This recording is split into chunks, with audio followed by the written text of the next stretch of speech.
Welcome to Intergalactic Relations, a University of Sussex podcast.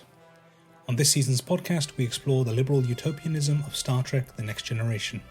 From the profound optimism of early seasons mirroring the optimism at the end of the Cold War, to the pessimism that creeps into the show a few years later as the inhuman results of shock therapy in the former Soviet Union and US misadventure in Somalia showed the limits of that post-Cold War order. We hope you'll learn a little about Star Trek and a little about international relations. Hi everyone, I'm Dr. Faiz Sheikh, lecturer in international relations at the University of Sussex. While I do love Star Trek: The Next Generation, there is no better environmental protection Star Trek than the fourth Star Trek film, The Voyage Home, where the crew of the Enterprise have to go and save the whales, which is very 80s and excellent if you haven't seen it. Kirk gets called a dumbass in that film and then responds with the immortal line, "Well, double dumbass on you." Exactly. They're out of place, out of touch, out of time, needing to figure things out. Oh no, we can't say that, Dan, because now we've got to explain that there's time travel involved, and this, that, and the other. The magical whale probe. Yeah. I'm cutting that. Exactly. No, this is too much. With me are my co-hosts and fellow whale lovers, Dr. Sarah Bulmer, Senior Lecturer in Politics and International Relations at the University of Exeter. Hello, Sarah. Hi, Faiz. And Dr. Dan Watson, Consultant Researcher on Civil Wars and Peace Building. Hi, Dan. You're refusing to let this go. Thanks, Dan. I'm sure Dan was saying hello in whale. Right, for this episode of the podcast, we watched Force of Nature, Season 7 of Star Trek: The Next Generation, Episode 9. In the episode, as is pretty regular, they're responding to some kind of distress, searching for a lost ship, etc., etc., but it happens to be within a part of space which is particularly dangerous to travel. There's only a narrow passage through this particular three-dimensional area of space, and everyone has to take care and travel safely through this ambiguously dangerous area. And one of their ships, one of their friendly ships, has gone missing. So they go looking for it. They encounter some ne'er-do-wells. They're more of a red herring, and then they are put upon by a couple of desperate scientists who live inside this zone, and they insist that all these people traveling through the corridor is causing damage to their planet, and in fact the very nature of interstellar travel is causing damage to the universe. And no one believes them. What are you talking about, scientists? This is a tried and trusted technology, and every starship has one. That is a warp drive in the show's parlance. And the scientists lose faith that anything will happen and that anyone will do anything to protect their planet, so they end up taking drastic measures. One of the scientists martyrs themselves in an effort to provide evidence, which is given that, yes, warp travel, interstellar travel, is dangerous for certainly this area of space, but perhaps more broadly dangerous for everyone, and that everyone is going to have to change the way they do things. It is a fairly on-the-nose analogy for something like climate change, something like fossil fuel use. For us, it's our dependence on fossil fuels. For them, it's their dependence on interstellar travel. But it's the same motions, more or less, and we'll get into it more when we discuss the episode.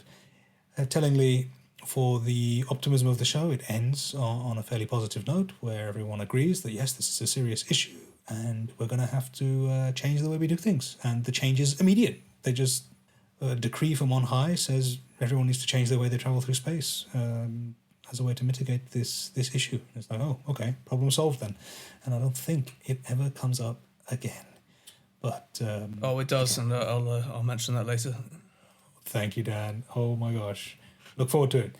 Okay, as usual, we're going to discuss the episode. We're going to do a bit of lay media critique and think about the things that we liked and didn't like about the episode. And then we will, in the second part of the podcast, apply some of our international relations analysis to the issues that we have identified And then in the last part of the show, we'll talk about the liberal utopia that the show represents and what this message of environmentalism maybe tells us about the limits of that utopia or the nature of it.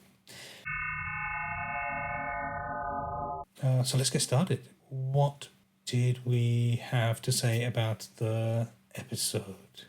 I mean, for me, the most interesting and enjoyable thing to watch was the Sarova character, who is part of the brother and sister team of scientists that are trying to get people in the universe and in the Federation certainly to take the warp drive damage seriously. And she's basically called aggravating, hysterical, aggressive woman. She ends up martyring herself. They've been doing direct action by putting these explosive probes that disable warp drives for people that come into their bit of space. And then she's just totally dissatisfied with the Federation response to her. And I just think she's like a woman on the edge in the best possible way, in the sense that she's just had it up to here with the bureaucro patriarchy. She's so done with it. She's like, you guys aren't listening. So she then takes it into her own hands, flies her shuttle and creates a warp, a breach of the warp core. And then that creates the rift that her research was also predicting would happen in the end. And I just think epic character, what a hero. And just shows you what a woman could do when she gets really hacked off with the galactic patriarchy. Yes, absolutely. I know the characters call her aggravating and using aggressive methods and things like this. As the audience member, I don't know. I watching it, I was very sympathetic towards her. I don't know. Was the audience meant to also find her annoying or something, or aggrieving, or something like this? I felt that we were a little bit like it was kind of said, oh, she might be right, but the way she gets her point across really gets people's backs up, and that might have been a kind of a sort of a bit of a riposte to some forms of activism. That was my reading, at least. Yeah, sure. Maybe while she's, shall we say, antagonistic or fed up with, what did you call it, Sarah? Galactic patriarchy. She was fed up with the bureaucro patriarchy. She's fed up with all the taking all this time and boring applications. She's being slow rolled all the time.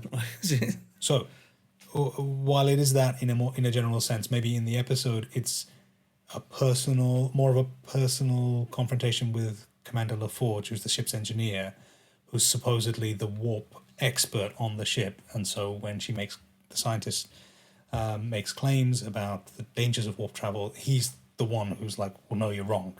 I'm the expert on this, and da-da-da-da. So maybe because Geordie is so unsympathetic in this episode, even though they've tried to write the character to be annoying, we end up rooting for her just because no one wants to be on Geordie's side.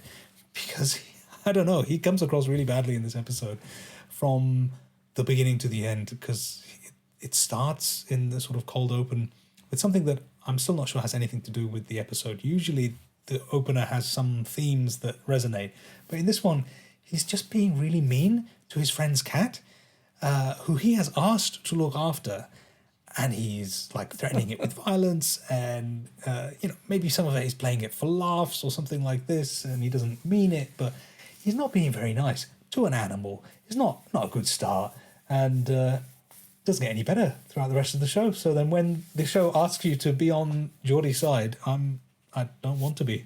Yeah, but he does have some redeeming reflection at the end, doesn't he? Where he's like, why didn't I listen to her more? It's like, because you're a massive patriarch, misogynist. That's why. You need to reflect on that. I liked the episode in parts. I think there was some good kind of comic relief in it. I liked this kind of friendly rivalry that Geordie LaForge has with his counterpart on a different starship, where they keep trying to sort of one-up each other, on getting their engines fractionally more efficient, not for any purpose other than to lord it over the other person. I thought that was quite a funny dynamic in Starfleet, which can seem quite po-faced a lot of the time. So another part that I found really funny was when they meet a captain of a ship who is very good at sort of playing them. So I could help. I suppose we might have some records that might be useful. I suppose we could share them. but we will need some assistance with our engines, because if you don't give us that assistance, we will not have the time to retrieve that information. I thought it was a really good tongue-in-cheek moment. I also like that. I felt like it was played on the show as if our Team Enterprise, Team Picard, had sort of won one over this captain by saying, oh, I've got an idea. Why don't we send an engineering party, and that will free up your folks to get the data that we need in our hunt for this missing ship. And it's played as if like, haha, they've outsmarted the dude, but like this is what the dude wanted to begin with. That he was playing a game. He was negotiating. He was like trading for that information, and you both got what you wanted. Why are you so smug about it? I don't know. I felt it was a bit strange. This whole episode had a whole like frat boy smugness about it. I didn't like the Geordie thing at the beginning where he's like, but I thought it worked really well. It's basically a big feminist critique of the way that techno-masculinity doesn't look after the environment and the world that we live in. Because you've got them two like basically having some pointless rivalry about whose warp engine is more efficient. I mean, yawn, but like, And then you've got this woman who is just like, you're not listening. This is actually a really important thing, and you're busy just messing around competing over how big your blooming engines are. So I thought in that sense it was like really good. But I thought it was interesting that even after she'd like martyred herself, been proven right, that her brother still said, oh, the problem was time and Sarova wasn't willing to wait. It's like, well, yeah, because there was an existential threat. I mean, so she's still getting undermined by the patriarchy, even after she's like done that epic act to like save everybody. So I felt this episode was really quite problematic. And then the techno fix at the end. Oh, well, don't worry. We'll probably like come up with something to like fix this problem, and it's going to be a technological fix because we can't possibly imagine life without it.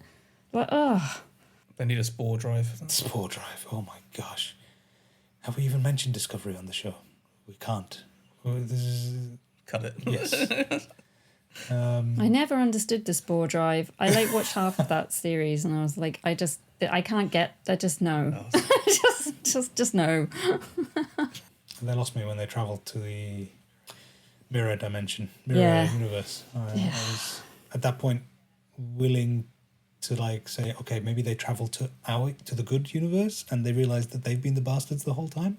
But no, they're the good guys, and they travel to an even worse place. That's the actual mirror universe. Yeah, because like they lost me with like the Elon Musk comment, like, oh, he's all the greats from Cochrane, Elon Musk. I was like, right, Unbelievable.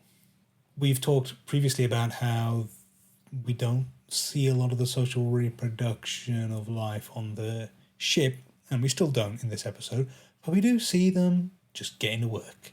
Climbing down some ladders, taking tools with them.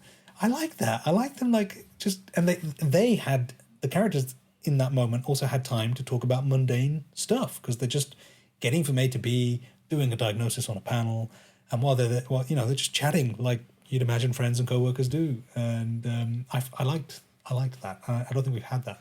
I have to say, though, those Jeffries tubes look really uncomfortable on the knees. I wouldn't be going in one. I mean, like, claustrophobic much. Awful.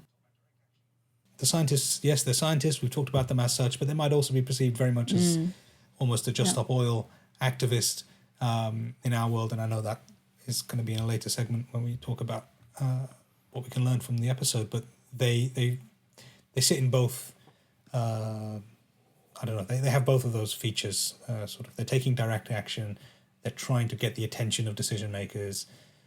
And at the same time, they're scientists who have this knowledge. So they're sort of climate scientists / Just Stop Oil activists rolled up into one. And yeah, I think they're super interesting. So Sarova sort of kills herself to make this point and provide the evidence that is needed for everyone else to take her seriously and save her planet, which, they did begin the episode with those stakes, and then it's kind of never mentioned again. Like you say, Sarah, the brother later says, oh, she just wasn't willing to wait. It was like, well, hold on, waiting wasn't an option. That's the whole reason why you're here. Yeah, they said the climate was already changing on their planet. So, they're forgetting that incongruence. She, after she dies, no one seems to care. It's, that's also further sort of alienates me from identifying with the protagonists of the show, who are, in most episodes you're meant to be on side with. In this one, I'm just like, what utter heartless people. She's just died, and Picard, turns to him and says, sorry for your loss, but I need your help now. Oh, okay. Yeah. And then he just doesn't even seem that bothered. He's still slagging her off after she's died. She should be celebrated. Yeah. Do you think Geordie in the future, after this episode, will be saying, "Oh, I discovered this"? Yeah, probably. This If we're looking at 20th century science history, yeah. 100%. The feminist rage is very strong with me after this episode, I have to say. It needs to be there because this episode is, unlike other episodes we've watched, it has an A plot and a B plot which don't really intersect. The B plot is all about the cat, which I mentioned briefly at the beginning, and it never goes anywhere, and we never hear from it again from about halfway, and then it's all A plot, and it's all about this scientist. But then that part of the episode, which is the meat of the episode itself, is split into two segments. One which is this discussion, political, around the nature of the findings, the damage that is happening via the use of these engines, the climate change analogy that we're alluding to. And then this sort of high octane action rescue mission, which is kind of running alongside it. And that's quite different to a lot of the other episodes that we've watched, certainly on this episode of the podcast. So in effect, we're not really commenting on large segments of this episode because the cat stuff goes nowhere and has nothing to say about anything. It's just, here's a misbehaved cat. Should you train it or not?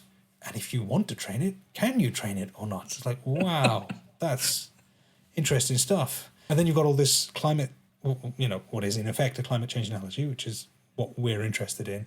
And then there's this rescue mission, which is all about techno babble, riding tachyon waves and, modulating shield harmonics and transporting, the good stuff, good sci-fi stuff, but not exactly. I just want to put a word of defence for Spot the cat. Yeah. I feel like Spot plays an important function in the show.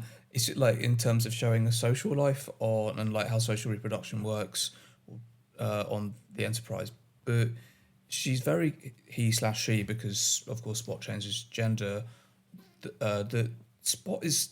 It's a good way for Data to interact with other crew members. Worf has to take care of Spot at one point, and you just see him holding it sort of from a complete distance under Spot's arms. I actually quite like Spot. So more Spot, the better, I say.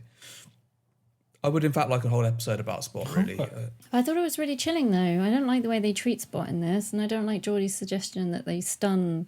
He uses his phaser on stun to discipline the cat. It's okay, horrible. Sarah. He was joking. He was only joking. It's not funny. It's not funny. I know. And I don't like the way that Data left a spool of string on the floor for the cat to get caught in and strangle itself. Not cool. Dan, you're going to have to explain, because you said as a matter of fact that Spot changes gender, and I think many people are going to be like, what the hell are we talking about? Well, yeah, Spot is referred to as a he after Data first gets Spot, and then Spot has kittens, and from that point onwards, Spot is referred to as a she. What's the episode with the ode to Spot that Data reads out that poem? Oh yes, that's so good. I think that's the one, Schisms, where they can't get to sleep. Or they get to sleep, they're getting abducted, and Riker keeps nodding off to Data's ballad about Spot. Oh, that's why I don't watch that one. That one's horrible. Don't like that episode.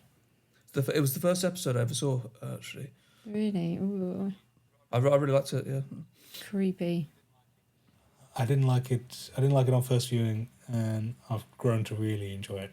Really? Is that where the aliens are snipping them up? That is just, I don't want to watch that. It's nightmare territory. It is. I like it when Worf goes to the barber and the barber's about to cut his hair and just stop. And there's a thing sort of earlier we cut a bit too much off last time, didn't we, Worf? Yeah.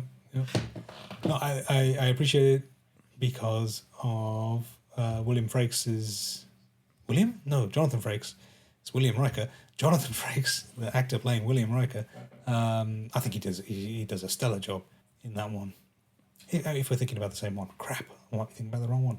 Is that the one where he's playing? They're doing a show like No, a that's a theatre different one. performance? That's a different one where he's like That's in a the one I'm mental thinking of. institution. Never mind. Yeah. Oh yes, yeah. It's a different. But he does a good job in this one because he's really sort of irritable, and then he's sort of trying to function, and then he poses as being asleep, in order to get sort of sucked into this void, and then sort of challenge the people there. Yeah. Anyway, this has nothing to do with this, this episode, but Cut all this. not a coincidence that we're talking about. Well, that speaks to the fact that we've watched an episode, but we can only talk about 20 minutes of it because the rest of it is Yeah. not really useful. So I'm slagging off Geordie, but in the end, on a ship where where apparently no one cares about the death of Sarova, and no one consoles the brother, Rabal. Geordie's the one that does it.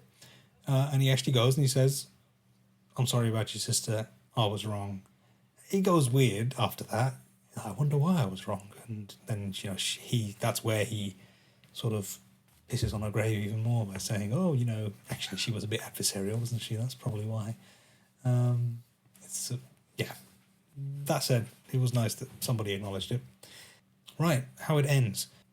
Off screen, they've communicated what's happened to the Federation Council, who for our intents and purposes are like Parliament, Galactic Parliament. They're the decision-making body of this spacefaring civilization. And Come back improbably quickly with a with a detailed response. because it's so important, Dan. This is, when the nature of the universe is at stake because we're ripping it apart with warp travel, we got to do something. And what do they say? We're going to slow it down. We're not committing to eliminate it. We're not saying that we're going to change much, but in the interim, while we're figuring things out, we'll at least slow the damage. So, maybe we don't want to hit 3 degrees of warming, but, 1.5, that's fine, guys. Let's work with that. And and don't go to the areas affected, basically meaning you've got some parts that are just going to be abandoned, essentially. And when you travel to affected areas, you have to go, really slow without using warp drive, this particular technology that's damaging the universe. And in all other cases, you have to go slow, is what they're saying. We're going to now move to an energy-efficient, fuel-efficient fleet, and we're just going to, maximize that eco mode as we travel between the stars, and that's all you need to combat your climate change, apparently. I don't know. It's in one way good and meant to make you feel good that, yes, look at this enlightened civilization of the future where humanity is taking this stuff seriously, but on the other side, because this is an episode that's 30 years old and we can see that those half measures don't amount to nothing, worse than nothing, they've continue to contribute to making the problem worse. Maybe on the watch today, it's less gratifying or satisfying. Okay, shall we move on then to see what this has to say about international relations, the nature of presumably climate politics that we want to talk about, etc. I'll start by, as usual, sort of letting us know what my colleagues said when we watched this last year at the University of Sussex. Professor Peter Newell watched this with us, and he more or less came away with some sobering sort of thoughts about how, wow, yeah, this is very much like what's happening today, only this was 30 years ago, so the fact that nothing's changed is kind of depressing. And he spoke to the way in which you've got these two scientist characters who represent two different approaches to tackling the problem, which are represented in our domestic and international politics, which is working within the system. You've got the one, Rabal, the brother scientist, who's very happy with the initial proposal that okay, this might have some legs to it. We're going to conduct a further study, and you're going to write a report for Starfleet Command, and they'll read it, and And he's like, oh yes, please, this is great. This is the beginning of how we change the system. And then you've got the sister Sarova, who immediately rejects this this plan of action and says this is just a delay tactic. More delays. I'm not going to have a part of it. And she continues with some direct action. And we see those parallels right today. We see that represented today in our politics. For example, I was reading recently, just this week, a sort of damning critique of the United Nations Climate Change Conference, which happens yearly, the COP, as it's known. COP29 is happening now. It'll conclude in a couple of days, as of the recording of this podcast. And it's just not fit for duty, basically. It's... as far as working within the system is concerned, after 29 COPs, we're still on our way to 3 degrees of warming. You can see Sarova's pessimism sort of justified both in the episode and perhaps in our contemporary politics. And this dynamic is something that that Pete spoke more about. So, and I wonder if that's something we want to pick up on, or if there's anything else to say. Yeah, I mean, right at the end when they're discussing the new measures and restrictions, the eco mode, which I like to when you put it that way, there's Worf kind of sort of chimes in saying the Klingons will accept this, the Romulans won't, and then there's discussion about the other kind of species and factions, and about are they going to agree to it? And it seemed to be sort of analogy to kind of any kind of collective action on climate change or in the past on slavery. But what it also did was reinforce the notion that in the Star Trek universe, this is an arena where problems are resolved at an elite high politics level, but it's not really, there's not much scope for people to who are not part of an elite or are potentially marginalised or oppressed in some way to actually have any kind of input in this, and except for what Sarova did, which was having an input. In what seemed to be like a sort of fairly backwater planet, really making an impact by showing this is the consequence if you do nothing. So I thought that was quite interesting. So it's just I thought like the episode could maybe have explored that point a little bit further and kind of talk about the limitations of a kind of like a vertical power structure and how that operates. But I think for me the other thing that this episode kind of touched on was the kind of techno-futurism or techno-optimism of Star Trek. So like the idea being like, well, we'll just go slow when we travel, or just don't travel less until we figured it out, and then it will be fine. And also like when Raval, the brother of Sarova, says, yeah, we're already starting to see the effects of these warp anomalies or distortions on our planet, but we're having like a weather kind of regulator installed. That's a very kind of Starfleet way of dealing with the problem. Like, just get some like advanced technology, and that will basically fix things. And that to me is it is a bit of an issue with how kind of Star Trek approaches the environment. Like it's a problem that we solve through technology, even if that technology contributed to the problem in the first place. And I think it also doesn't really... I'm really kind of interested in the sort of the wider political economy of how the critical resources for warp travel, for instance, where are they gained from? Like, where are they extracted? How are they moved around? Like, what are the environmental costs of doing this kind of thing? I think there's a lot that's unspoken there, and I think this episode should be commended in a way for like nudging towards some of that, but I didn't really feel it goes far enough. And like one of the, like, as I understand it, this issue of like people like Starfleet captains not being able to, move very fast across the galaxy, that is raised a few times, but usually in terms of, the limitations on warp speed have been lifted for this particular thing. So if there's some kind of emergency, which is, to be honest, the only times they'd ever go that fast anyway. They tend not to go at these kinds of speeds. But as I understand it, with Voyager, the way the Voyager nacelles are constructed, they basically have some kind of like techno loophole that gets them out of this problem. They're like, well, Voyager's got these new nacelles that don't cause this damage anymore, so the problem solved. Yeah, agreed. In the Next Generation, for the rest of the show, which is only 20 or so episodes, if that. Yeah.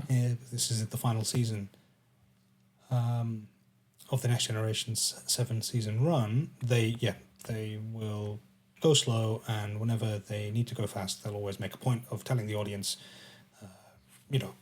pilot man, helmsman, warp factor very fast, and for this mission, and you're authorized to break the protocol thing because it's mission critical, blah, blah, blah. In Deep Space Nine, the partner show to the Next Generation, I don't remember it ever coming up, but they're dealing with very different themes. They're at war, and maybe there's something broader to be said about the way environmental concerns sort of go to the background. Yeah, also the kind of the transport infrastructure is quite different there because they're next to a wormhole, which is another way of getting from A to B very, very quickly. But then once they go through the wormhole, they're more than happy to like go fast on the other. As long as we're damaging someone else's part of space, go for it. Yeah, you do get some pollution. I think in Voyager there's an episode where they come across basically some like space dumping. But some very obvious like toxic waste that's killing the inhabitants. That was very on the nose as well. So But and then Dan, then as you're saying, the next iteration of Star Trek called Star Trek Voyager sort of doesn't ignore the issue, doesn't work within the issue. It just works its way out by saying they at this point have invented a way to travel through space without damaging anything, and so they never have to talk about it again. But I guess kudos to them for keeping it up for the rest of at least this season of the show. Star Trek famously has its reset button, especially the Next Generation, where things happen and then nothing's said of it going forward. But they did sort of keep this one going, which is something. I thought it was really like of its time, that bit at the end when it is basically tragedy of the commons, isn't it? Like when Worf is like, oh, but what about the Romulans? And then Troy chips in going, what about the Cardassians and the Ferengi? Like, it's also racist, and that's like apparently fine to like stereotype an entire like species of people as like the baddies. And then Picard basically ends by putting all hope on enlightened self-interest. Yep. And I can't hear that without thinking of Blair. So this was made before, wasn't it? This is 93, I think. And then, but we all know what happened with Blair's, enlightened self-interest kind of ideas around foreign policy. And, So I think it's really depressing as an episode. Yeah. Yeah. I agree. And even more so, as your colleague said, because this was like how long ago? 30 years ago? Nothing's changed. For the benefit of listeners, tell us a bit more, Sarah, about what enlightened self-interest means for Blair's foreign policy. So enlightened self-interest was an idea that was put forward to support the New Labour ethical foreign policy that was introduced in 97. So Robin Cook, the then Foreign Secretary, did a really famous speech where he talked about how it was time to sort of move beyond national interest being defined only by narrow realpolitik, and instead think about the promotion of human rights as actually in Britain's enlightened self-interest, right? So it's a really liberal idea that then you're going to like increase trade and interdependence, and of course that human rights is a good in and of itself, and the Britain should have this role in the world. And of course you then see quite a lot of liberal interventionism. So Kosovo was one example of that. And there's debate about, the impact of that. Sierra Leone was another one. But then, of course, you've also got the wars after 9/11, which were also often shaped in some of that kind of language as well. And so really it's wrapped up with this whole idea of can we have an ethical foreign policy, and then the sort of like slow kind of demise of that idea in the 21st century. Yeah. So I find it's just so of its time that that's what Picard says at the end in the 90s, because as we were saying, this is the end of the Cold War and the like period of optimism and like the liberal future, and it's looking back on it now, it seems like a very dated idea. And I think it was often like undermined when there was like a critical either security or trading relationship.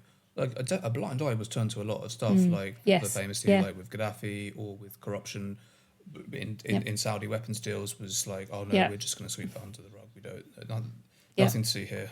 Yeah, all sorts of corruption charges and stuff that were just then like pushed aside. Yeah. Yeah. No, but it's all sort of teased out here in this, the way they try and resolve the issue. It is very much of its time and part of why we're going to talk about it with regards to liberal utopia, because Blair's era was mid late 90s was the high point of sort of our post Cold War optimism. I just want to return to a point that Sarah made earlier, which about the tragedy of the commons. So for those who don't know, the tragedy of the commons, it was at least when I first encountered it, it was associated with a thinker called Gareth Hardin. But as I understand it, it kind of revives some kind of older notions that go back to Thomas Malthus, who was a clergyman and a sort of demographer, who predicted that crises would inevitably happen as the human population grew, and that through population growth, humans would outstrip the carrying capacity of the land, and then they would migrate and would cause chaos through this migration process wherever they went, or disease would take over, or some other kind of cataclysm. And it's quite famous for, so he espoused these ideas in, this is Thomas Malthus, in essays or something on principles of population, and it had like 4 different editions, but it was only by the 3rd edition he'd actually researched it to work out if what he was saying was true. And in fairness to him, he was like, no, I hold my hands up, none of this is correct. I just speculated and thought this was the case. His ideas, even though they're several hundred years old, they really inform a lot of ideas around climate change and conflict today. This idea that climate change is based on people failing to manage their land correctly, or environmental degradation occurs because of that. Again, it's migration, that people move around, and that's what's going to cause the security problems.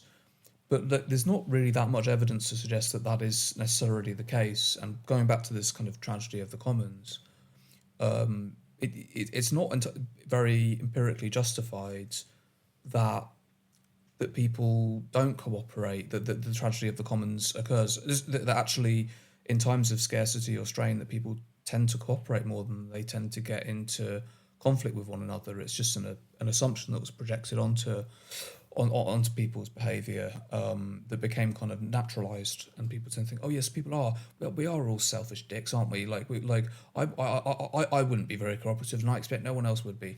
And I feel like it's that mentality informs quite a lot of this stuff.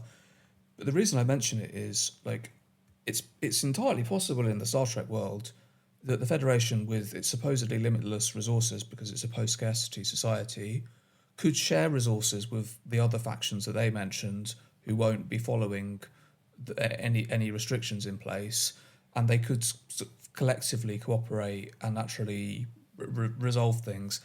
But it's not even something that's really considered there. Like this, it's just like, no, these people won't follow it.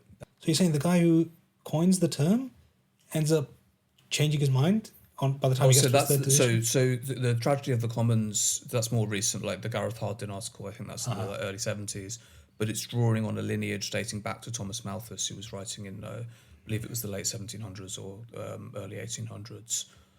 But yeah, it's this. So when you hear the term neo-Malthusian, it's referring to the way in which these ideas about population kind of growing and this causing all sorts of wider ills. That's a reference to that. People kind of carrying the torch of these ideas that basically don't really have much basis. They're more prejudicial, that they exist in people's imagination rather than in reality. And so these were quite. These have informed in different ways certain colonial policies, including creating like game parks or reserves, nature reserves in parts of Africa, for instance. That again is predicated on the idea that people can't look after their own lands, or at least the people who live there can't, and some kind of benevolent guidance is needed. And this was often this was often a tool of dispossession that forced people off their land, which actually they were working with generally very well, but it just in ways that weren't understood through the kind of the imperial lens. That's it's a high level of hypocrisy, right? To establish game reserves to protect the environment at the same time as stripping other parts of that environment of all natural resources, not for the benefit of the people who live there, but bringing it all back. We get like one of the ways in which this is reinforced, or at least some of these ideas, is with the like example of Easter Island, which is often taught in schools. At least it was in the UK. Of like, well, this was a society that they got too greedy. They cut down all the trees, and because of that, then the population collapsed and everything went to hell. And like more recent research shows that this is not really the case. Yes, that they did cut down too many trees, but there were some trees still standing. And the problem for that was there wasn't enough shade for the vegetation, and it caused a few other issues. But the people there had resolved it. They built an interesting agricultural adaptation, which was to build slightly raised stone circles from which crops could grow in very effectively and mitigate the problems caused by cutting down too many trees. And so when the first ship arrived in what was now called Easter Island, the testimony, the diary entries report the people there. It was a society that was actually thriving and doing really well. The next ship that arrived, like 30 years later, were like, this society's on death's door, it's really declined. And that was probably because the first ship that arrived brought disease to the island, and the people's immune system could not respond to that disease, because that they had been living in total isolation. There were no links with any other group for hundreds of years. And then what happened is that I believe it was British colonial officials landed on the island and were like, right, let's put it to productive use. Let's put some sheep on this island. And they flooded it with sheep who just destroyed the environment there. Like what was left, what remained of it. And then we're like, oh yeah, the natives did all this. Wow. It's really interesting, like how like so many of these questionable ideas that they just get uncritically reproduced. Like, oh yeah, if the environment, like people don't look after it, it's their fault. Like if climate change forces people to move, there'll be conflict. Like a lot of these things are really unproven. I'm not trying to say that climate change won't have effects, but I mean, the former Sussex University professor now at Leeds, Jan Selby, his recent co-authored book on climate change and the environment is a really good read. This includes discussion of how climate mitigation, including mega infrastructure projects designed to alleviate climate change or to generate alternative forms of electricity, such as dams, is these which are more likely to be focal points for conflict rather than any other effects. Let's move on then to our third part of the podcast, where we try and reflect then on what this episode tells us about the nature or limits of the liberal utopia of Star Trek. So one of the things I think is interesting to reflect on is that this episode is very much of its time. So it's made in 1993. And as we've said numerous times on this podcast, that was a period of optimism, the idea that the liberal world order had triumphed, the end of history, Fukuyama's kind of thesis. And this brought up lots of different ideas around what this new liberal world order would mean. And one of those was really thinking about foreign policy, and a new kind of liberal interventionism was kind of born. Yeah, I think we're all a bit down on this episode, and I think that's indicative of our assessments of the liberal political project and the liberal utopia of the show as it's depicted. And a lot of what we find inadequate about this episode, we find inadequate about liberal world order in general. So I think it's a very fine reflection of what ended up being the liberal world order. Of course, for them writing in 1993, they couldn't have known, but it works really well to show how the liberal world order or liberal politics isn't responsive.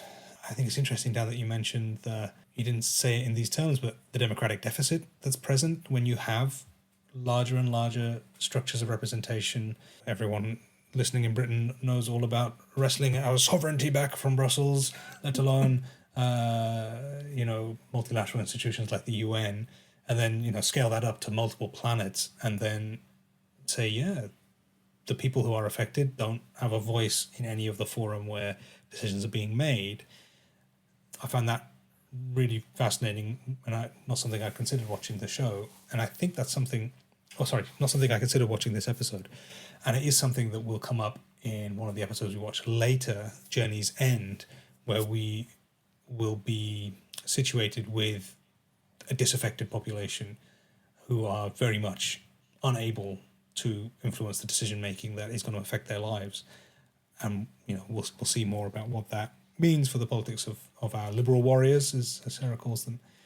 Another thing to say would be, why do we call this utopia if there are these technical, environmental challenges that they're facing? I have one kind of an answer, but it's a more of a meta, let's talk about Gene Roddenberry and when he dies sort of thing. But within the context of international relations, liberal utopia, do we have an answer for that? I guess it's kind of coming back to what Sarah was saying about this being a kind of product of its time, because I think the idea was that this new liberal world order would just exist in perpetuity, and that it would not be derailed by anything. And it's very similar to what Foucault describes as the Whig history. This idea that history is just one long line of things getting better, that it just keeps improving. And if there's an aberration, it's just an aberration. It will then resume on its kind of path. And I think that some of that subconscious kind of politics seeped into some of the show's optimism. And I do like the optimism of the show of Star Trek. And I like the idea of showing a space utopia, particularly after the bleakness of Ridley Scott's Alien dystopia and so on. I think it's really good to have these examples. But I think maybe the utopia bit here is a bit. It is a bit deficient. Exactly right, Dan. Because if Star Trek Discovery that name drops Elon Musk as one of the greats? If Elon Musk was indeed one of the greats, we would not be living in the future of the next generation. We very much would be living in the world of Weyland-Yutani Corporation and Alien, because that's what it means to lionize capitalists. That's the future you're looking at. Star Trek explicitly doesn't do that, or at least didn't, until Star Trek Discovery comes along. Yeah, because humanity's sort of journey into space is sort of retold in First Contact as Zefram Cochrane sort of seemingly acting officially as some kind of, he's in it for himself, but it's not really clear what benefit he gets from going into space. But he seems to be sort of actually has a heart of gold, and he just wants to do something for progress's sake. And then that leads to that chance encounter with the Vulcans, and then we get to where we are. I don't think that's likely to materialise, at least based on the present trajectory, where you've got these sort of mammoth billionaires trying to sort of gobble up the sort of incipient space industry. Yeah.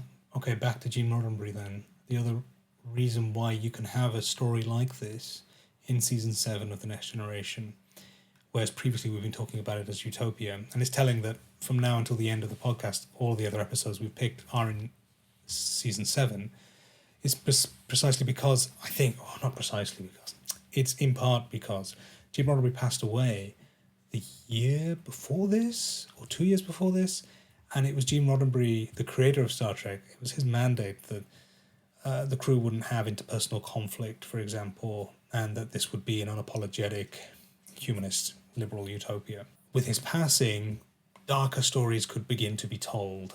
It doesn't happen so much in The Next Generation. This is as close as we get to a depressing sort of episode. But the sister show, Deep Space Nine, really leans into it and does things that are what some Star Trek purists would argue is not Star Trek, in that they had crew with interpersonal conflict.